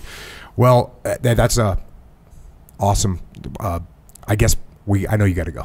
So I can't think that we could get to a better little crust of the or little capstone of the conversation then right there. Thanks for coming on again. Hey, my pleasure, man. And I'm glad we got a chance to talk about this book. This is a book that everybody should read. And I ordered a copy of yours with the forward from Europe. Yep. You can't buy it from Amazon here. You have to buy it from Amazon. Yeah, it'll be here. When will it be Well, here? I don't know. We're still negotiating the rights because the rights holders differ in North America. And so that's the issue at the moment. So so I worked with an English publisher, Penguin, in the UK that put out I think it's Vantage Books, if I remember correctly. I should just check and make sure that that's exactly right. Harper Perennial Modern Classics. That's not the British one. That's not the British one. I think it is Vantage. The British one hasn't gotten to my house yet. It's and so shipping. it has to be ordered. It has to be ordered through Amazon UK, and we're working on a couple of things, maybe to also get the audio rights to the abridged version because I'd like to read it. Nice. And that would be good so that people could listen to it. And so because it's an absolutely necessary book. Yeah, and it's written actually. I like it because it's written very conversationally. I mean, he's cracking jokes in there, and he's making. It's a brilliant piece of literature, as well as. I mean, it's a very readable book, although it's unbelievably harsh and demanding and draining to read. But it's brilliantly written. It's an unbelievably engrossing read in the most horrible possible way. But and it is the case that it's written at this white hot pace. You know, it's like talking to someone who's righteously, not self-righteously angry, but righteously angry for dozens of hours, and you just can't believe the levels of outrage that are being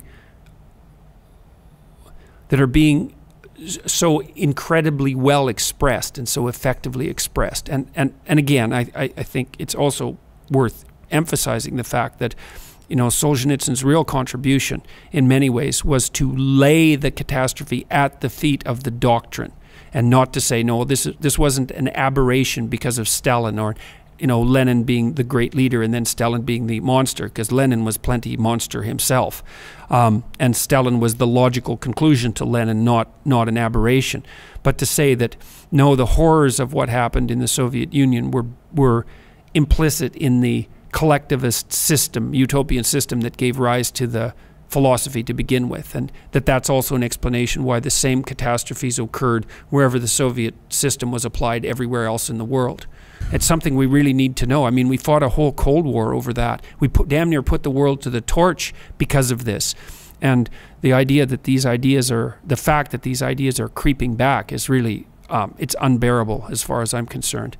So, well, hopefully people reading this book and the re-release of this book with your forward will prevent that from happening. Well, at least hopefully it will be a drop in a bucket that many other people can put drops into as well. And so I'm hoping. I mean, I think the book has sold 15,000 copies since the beginning of November, which is pretty good for the reissue of an old classic. But like it's required reading for an informed citizen of the 21st century. It's not optional. You need to know this material. You don't understand your position in society as an individual or a citizen without knowing this material. So it's like not knowing about what happened in Nazi Germany. It's not acceptable to not know. So read the book. Thanks for coming, Jordan. Really good to see you again, man. Absolutely. Yeah, you bet. Appreciate it. And with that, Jordan Peterson has departed the recording studio. And if you noticed that Echo Charles was not present during the recording with Jordan Peterson, but through the miracle of technology and recording, Echo has now joined us for the support portion of this podcast. So, good evening, Echo. Good evening.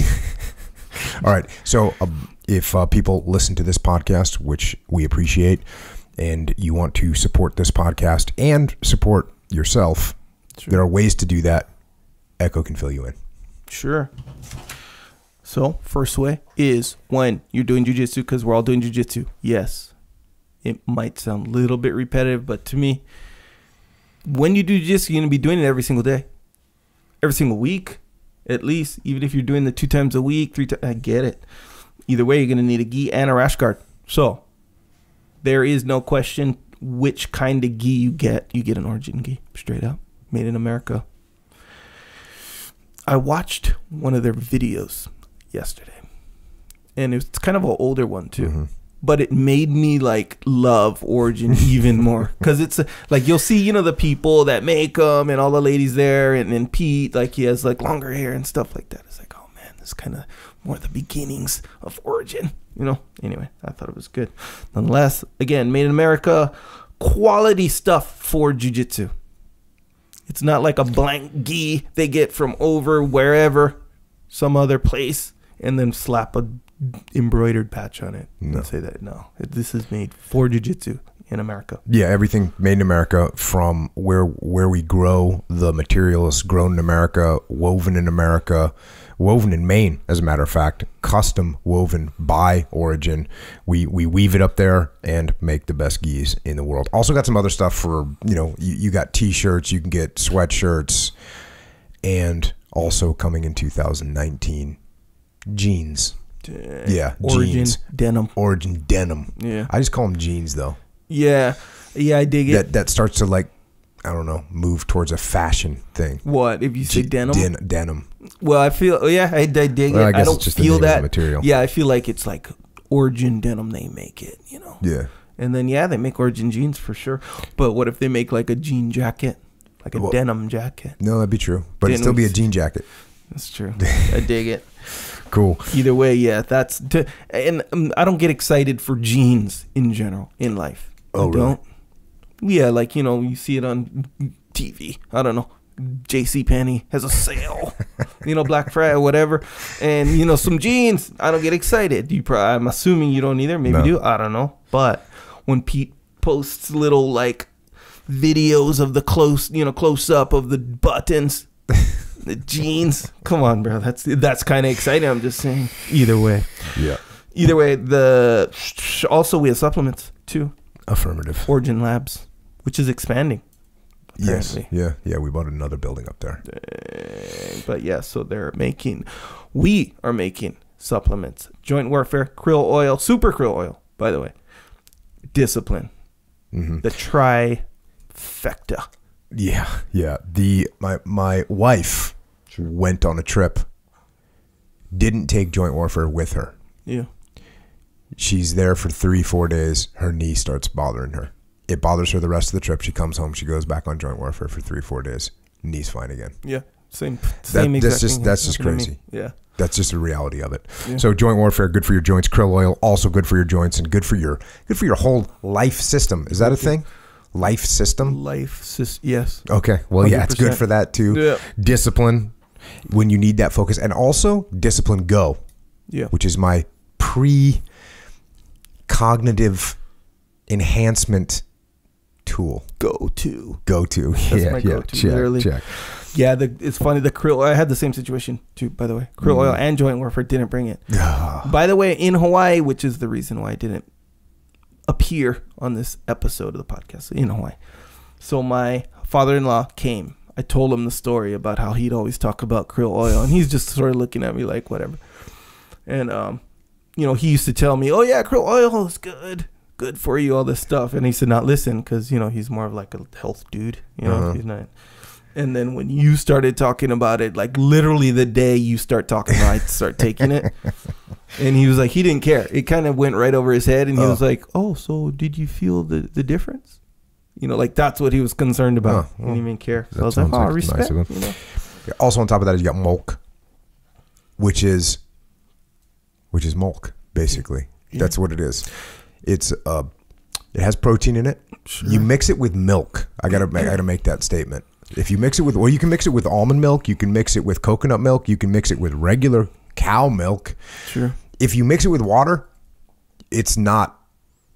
I'm not jumping up and down about it and telling you it's the most delicious thing in the world. If you mix it with milk, whole milk especially, I will tell you it's a dessert straight up. It's a dessert that will make you stronger. You know, like hot cocoa. You ever make hot cocoa? Oh yeah. Okay. Yeah. So I'm a fan. That you can put in water, right? Do you put in water and milk? That is not hot cocoa to me. Okay, I know what you're talking about. You get the little packet that you're supposed to mix with water. It's got the little crappy marshmallows in it. Yeah, that's a non-starter for me. Yeah, so that's kind of the point there. It's sort of the along the same lines where it's like, cool, do it, And Yeah, cool, you it's can do it, okay. man. You can do it. Yep. And there's probably many people who do that, and I'm not mad at them. But you put the milk. That's the good one. That's my opinion. And by too. the I'm way, with you can't have hot chocolate milk. That is yeah. a thing for Oh, sure, yeah. and it's good. It's right up there. Especially the Warrior Kid one. Yeah, so you got mint chocolate, peanut butter chocolate, vanilla gorilla, and the darkness. And then there's the Warrior Kid milk, which has a little bit less protein in it, unless you double up on your scoops, like I do for the strawberry, because the strawberry is ridiculously good. So give that a shot. And by the way, all these things are available at originmaine.com, and that's the state of Maine. Yeah. Yeah, not just Maine. Like the main spot, even though it is the main spot. But check. Cool. Also, if you want to represent, get a Discipline Equals Freedom shirt or a rash guard, get after it. Anyway, you want to represent the path. Go to jockostore.com. That's where you can get all this stuff, hoodies. Hey, Christmas is coming up. Let's face it. There's no avoiding it. It's coming up, So you want to grab something. That's a good place to grab something. Some new stuff on there, too. But yeah, if you want to represent while on the path, jockostore.com. Good spot. Also, Jocko White Tea. So these claims of deadlifting 8,000 pounds. I haven't deadlifted in a while, so I was like, you know what? I'm gonna test it. The cans, right? Drink a straight up deadlifted 8,000 pounds. Just like that. No warm up even. No, you don't need it. It's real. Well, the warm up is drinking some Jocko White Tea. Yeah, that is the warm up. Then you're warmed up and you're good. Yep. 8,000 pound deadlift. So yeah, this is the only product in the world in any capacity that guarantees 100% 8,000 pound deadlift minimum. Yeah. 100%. But yeah, so yeah, you get them in the dry tea bags if that's your thing. When you seep them.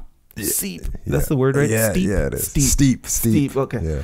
Boom. If you like that gig, hot, cold, whatever, and then the cans, which I recommend. I recommend the cans. Yeah. Actually, I don't know if I'd recommend it, but I prefer the cans. I like them both. Yeah, depending on the scenario. Sure. Boom. There you go. Also, subscribe to the podcast on iTunes and Stitcher and Google Play, wherever you listen to podcasts. There's a lot of new ones out there. There's apps for a lot podcasts. Of different ones, and there's a lot of podcasts out there you can listen to, a bunch of them. Yeah, and one of them that you can also listen to in addition to this one, if you want, you can check out the Warrior Kid podcast. That's basically directed at kids, but I'll tell you that Uncle Jake has lessons for everyone in that podcast. And also we got the YouTube channel where you can watch this podcast in its full length, and you can see what people look like if you don't know what Jordan B. Peterson looks like. If you don't know what Echo Charles look like, or if you don't know what I look like, you can watch the YouTube channel and you can see all of us. If you've never seen Echo before, but you've only heard him, he probably doesn't look like what you think he looks like. Yeah, allegedly. And I don't know if that's good or bad. I don't know if that's a backhanded compliment or a backhanded derogatory statement about you, about your voice. Probably both, yeah. A little bit of both. Yeah. But we'll suffice it to say that he's not what you expect when you see him in reality. And he also makes videos that are enhanced by imagery and music. Yeah, sure, exactly. Yeah. And those are on there too. So you can check those out. You can subscribe to that YouTube channel. Also, we got the Psychological Warfare album, and that has tracks on it they're of me telling you pragmatically why you should or should not do something like skip a workout. You should not skip a workout. Eat donuts. You should not eat donuts. So just some little things like that. You can check that out, Psychological Warfare. Echo claims that it has 100% effectiveness. Yeah, it does. 100%. Should you go to the gym? Yes, you should. And if you listen to the track, you will go to the gym. It's 100% effective. And actually, I mean, a lot of claims being made about effectiveness on this scenario right here. Well, man, hey, if it's real, it's real. There's double blind, placebo tested. Yeah, well, single blind maybe. Okay. I don't even know what that means, but it does sound official, and it is official when I tried to psychologically analyze psychological warfare. Like, why does it work every single time? And here's part of it. Even you know how when you get hypnotized, I'm not saying I should have asked Jordan this question. Yeah, Since, he'd agree with this, I think. Okay. I think. Well, maybe next let's time we're hear going to ask him. Echo's bro theory on this. So, you know, like being hypnotized, for example. Yeah. I've never been hypnotized. Yeah, me neither.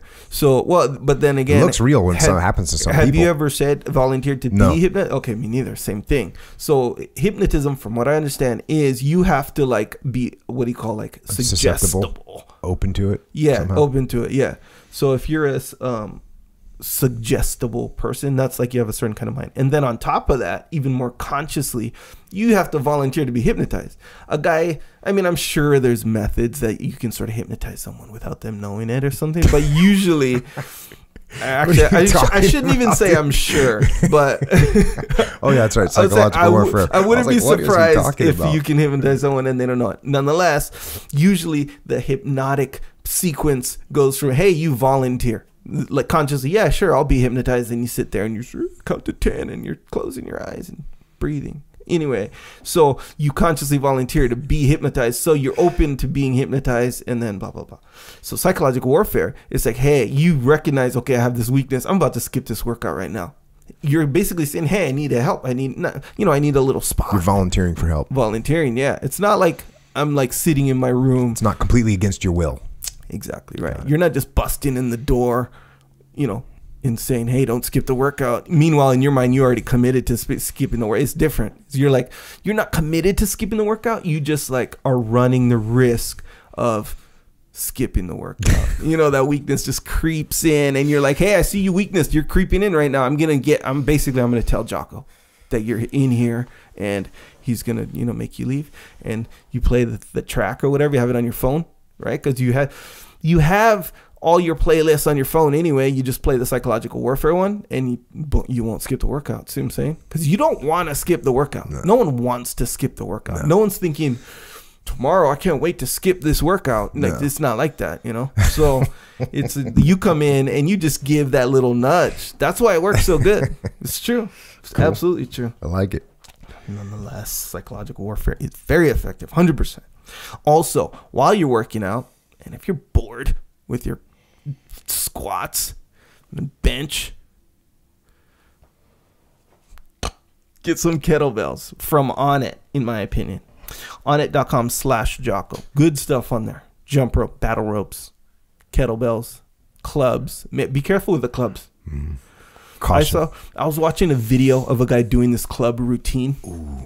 I was like, dang, it took a lot of coordination. Like, I'm looking at it, and he had the 40, I think, no like a way. big one. Yeah, I can't even imagine trying to do anything coordinated. Yeah, with the 40. Yes, because I only have the 20.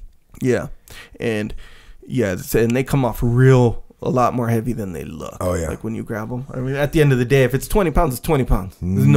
There's no getting past that physically. But when you pick it up, it's like when you pick up your friend. Yeah. Or your kid, freaking, and they weigh 70 pounds. It's like, I pick up 70 pounds with one hand. It's no problem when it's a dumbbell. Try to pick up your kid when they're 70 pounds with one hand. Can't do it. It's hard. Nonetheless, that's how these clubs are. Anyway, so watch out for those. Anyway, go to onnit.com/Jocko. You can get some really cool stuff on there. Really cool. Awesome. Hey, we got some books as well. First off, Mikey and the Dragons. I know Jordan and I talked about it a little bit today, and it was actually sold out for a little bit. It is now back in stock and have many, many, many thousands and thousands of copies that are inbound, that are being printed. So if you want Mikey and the Dragons, go to Amazon and order it. There's a little video on there if you want to know what it's about that Echo put together, and it's a solid video. From what I understand, kids like to watch the video. Oh, it's like a little mini short. It's super fast. Yeah, like what, a minute or something? It's 2 minutes. Even my kids. So we're on. I watched the video. Yeah, it's kind of fun. When you first sent it to me, I watched it like 14 times. Okay. Because there's a lot of elements in it. Yeah. There's a lot of things going on. Yeah. To my son. It's like a micro cartoon, kind of. No, it's like a micro movie. Yeah. I don't know why. Well, it's a cartoon because there's illustrations. Yeah, illustrations, yeah. But yeah, it's fun. We put on the TV when I was in Hawaii. You have the smart TV in there. You can put YouTube on there. Oh, you put it on there? I put on the TV, and my kids are all jumping up at that Mike and the Dragons. It's 2 minutes long. So. Yeah. No, Jordan and I were talking about it, and, obviously it's about facing your dragons. And there's obviously a metaphor there, and there's real, true, pragmatic, simple to understand lessons of how to stand up and confront the world and confront your fears that little kids will clearly and easily understand, and it'll leave an impact on anybody that reads it. So Mikey and the Dragons, you can get that book. On top of that, if you got kids, you can also get them the Way of the Warrior Kid, which is another book about a young kid who's going through the problems that normal kids have, and luckily his Uncle Jake, who was a SEAL in the SEAL teams, shows up for the summer and helps him overcome those problems. And then that series carries on in another book called Mark's Mission. You can pick those two books up and give them to whatever kids those books, when you read those books, you'll wish you had that book when you were a kid. I know I absolutely wish I had that book when I was a kid, and I wish I had that book when my kids were kids. Yeah. Because it teaches them what it is they need to know, period. Yeah. That's it. The Discipline Equals Freedom Field Manual, that book, it's just a field manual of how to be on the path of discipline. That's what it is. Look, the path of discipline is not easy, and there's no field manual for it. Oh, wait, there is now. But there didn't used to be. There didn't used to be, look, I know discipline will help me. How do I get discipline? Where does discipline come from? None of that information was assembled anywhere. I made a field manual for it. It's called the Discipline Equals Freedom Field Manual. It's not like any other book you've ever seen or read, period. It's not, but it's very popular. It's great if you want. There's another thing. Did you see Christmas is coming? This is a Christmas scenario, right? This is a Christmas scenario. Give this book to somebody that needs help or needs to stay on the path or get on the path. This book will be extremely beneficial to them, or people that are on the path getting after it. This will keep them there. So that's the field manual. If you want the audio version of that, it is not on Audible. It's on iTunes and Amazon Music and Google Play as an MP3.